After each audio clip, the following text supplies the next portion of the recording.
بسم اللہ الرحمن الرحیم۔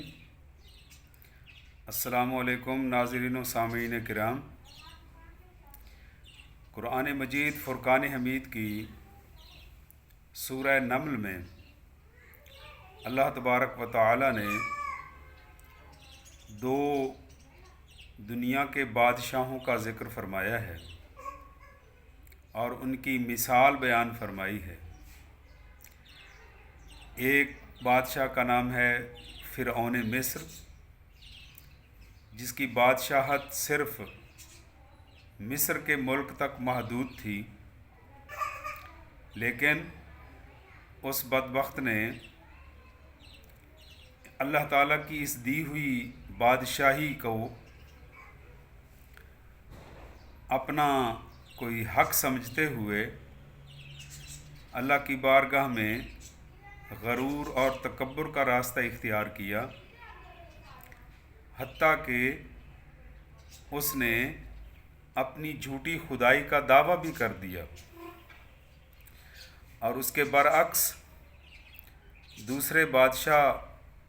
جو وقت کے نبی بھی ہیں، ان کا نام نامی اسم گرامی حضرت سیدنا سلیمان علیہ السلام ہے، جن کی بادشاہت پہلے مشرق و مغرب میں تھی اور بعد میں اللہ تبارک و تعالی نے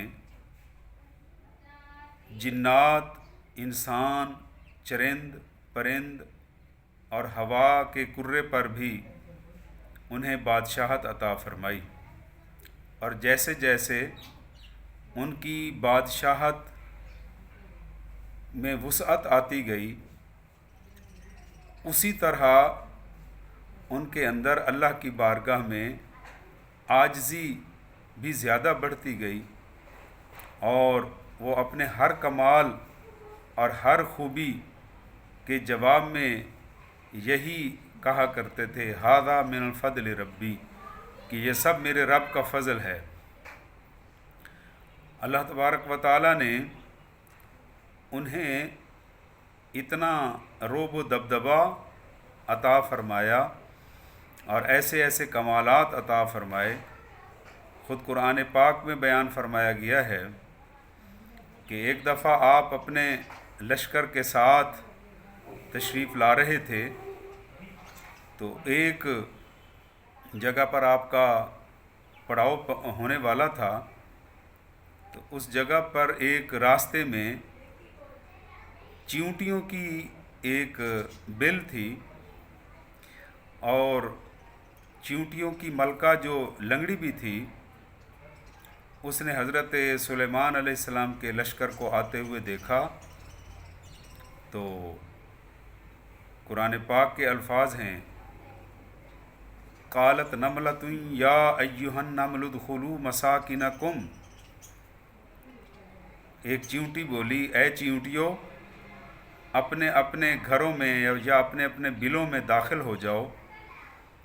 حضرت سلیمان علیہ السلام کا لشکر آ رہا ہے، کہیں وہ ہمیں اپنے پاؤں تلے روند نہ ڈالیں۔ حضرت سلیمان علیہ السلام نے اس ننھی سی چیونٹی کی یہ بات 3 میل کے فاصلے پر سن لی، حتیٰ کہ حالانکہ چیونٹی ایک ایسی مخلوق ہے جس کے بارے میں یہ بھی معلوم کرنا نہایت مشکل ہے کہ وہ پاؤں زمین پر رگڑ کر چلتی ہے یا اٹھا کر چلتی ہے، اور اس کے باوجود اللہ تبارک و تعالیٰ کو نے اپنے نبی کو یہ قوت سماعت عطا فرمائی کہ انہوں نے 3 میل کے فاصلے پر اللہ کی اس ننھی سی مخلوق کی آواز کو، بات کو سنا،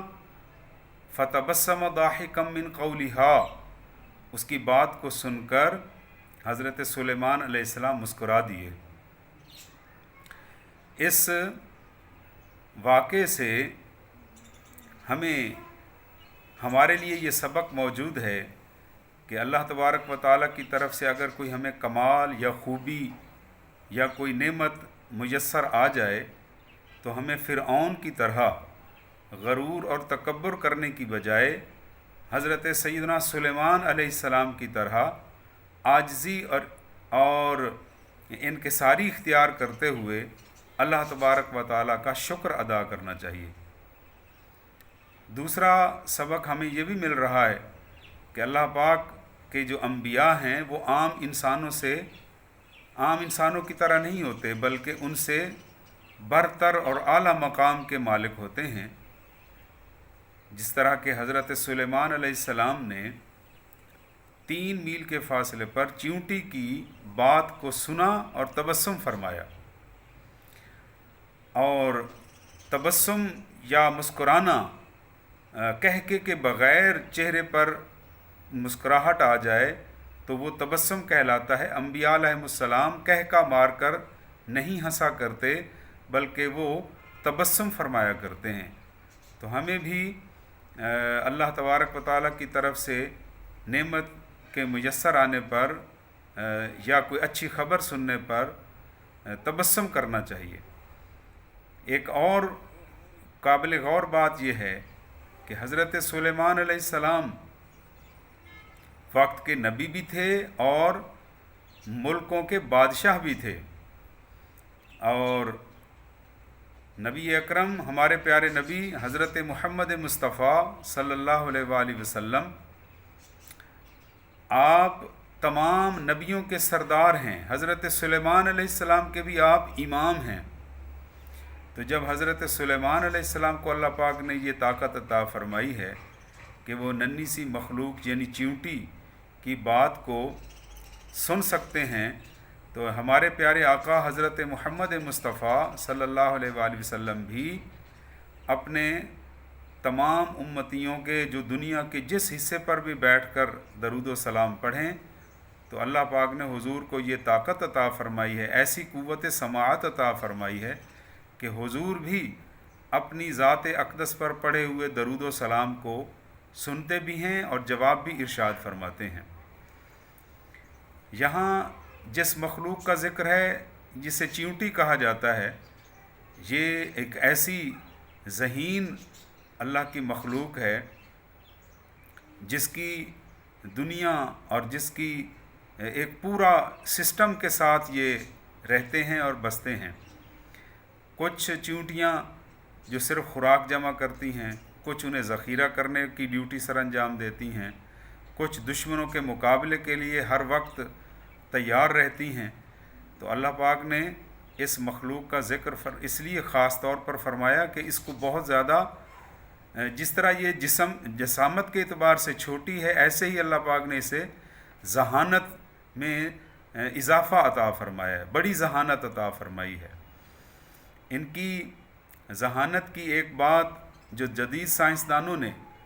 یہ ثابت کی ہے اور اس کو بیان کیا ہے، قرآن پاک نے ان سے پہلے یہ سب کچھ بیان فرما دیا ہے۔ یعنی چیونٹی اگر گندم کے دانے کو اگر اٹھا کر اپنے بل میں لے جاتی ہے تو وہاں جاتے ہی اس کو اپنے تیز دانتوں سے 2 حصوں میں تقسیم کر کے سٹور کر لیتی ہے، کیونکہ زرعی سائنسدان یہ کہتے ہیں کہ اگر گندم کے دانے کو جہاں کہیں نمی ملے تو یہ اگ آتا ہے، تو یہ اپنی خوراک کو بچانے کے لیے یہ اس کو 2 حصوں میں تقسیم کر دیتی ہیں تاکہ ان میں اگنے کی صلاحیت ختم ہو جائے۔ اسی طرح مسور کی دال کا دانہ ہو یا دھنیا کا دانہ ہو، وہ اگر چیونٹی کو مل جائے تو یہ اس کو اپنے بلوں میں جا کر 4 حصوں میں کاٹ کر محفوظ کر لیتی ہیں، کیونکہ زرعی سائنسدان یہ کہتے ہیں کہ اگر مسور یا دھنیا کے دانے کو 2 حصوں میں اگر تقسیم کر دیا جائے تو پھر بھی ان میں اگنے کی صلاحیت موجود رہتی ہے۔ یہ اس لیے فوراً اس کو 4 حصوں میں تقسیم کر دیتی ہے تاکہ اس میں اگنے کی صلاحیت ختم ہو جائے اور وہ بطور خوراک ان کے پاس محفوظ رہے۔ تو اللہ تبارک و تعالیٰ کی مخلوقات میں جتنا غور و فکر کرتے جائیں، ہمارا ذہن اللہ کی ذات کبریائی کو اس طرح ہی اسی قدر مانتا جاتا ہے کہ پروردگار عالم ہی ساری کائنات کا خالق و مالک ہے، اور ساری کائنات کو پالنے والا ہے۔ اللہ تبارک و تعالی ہمیں بھی قرآن مجید کے ان بیان کردہ مضامین، واقعات اور قصوں سے سبق حاصل کرنے کی توفیق عطا فرمائے، کیونکہ قرآن کریم کتاب ہدایت ہے، اور ہم اسے پڑھ کر ترجمے کے ساتھ اور اس کی تفسیر کے ساتھ پڑھیں تاکہ ہمیں پتہ چلے کہ اللہ کے کلام میں کیا ارشاد فرمایا گیا ہے۔ اللہ تعالی ہم سب کو قرآن فہمی کا ذوق و شوق عطا فرمائے اور اس پر عمل کی بھی توفیق عطا فرمائے۔ السلام علیکم ورحمۃ اللہ وبرکاتہ۔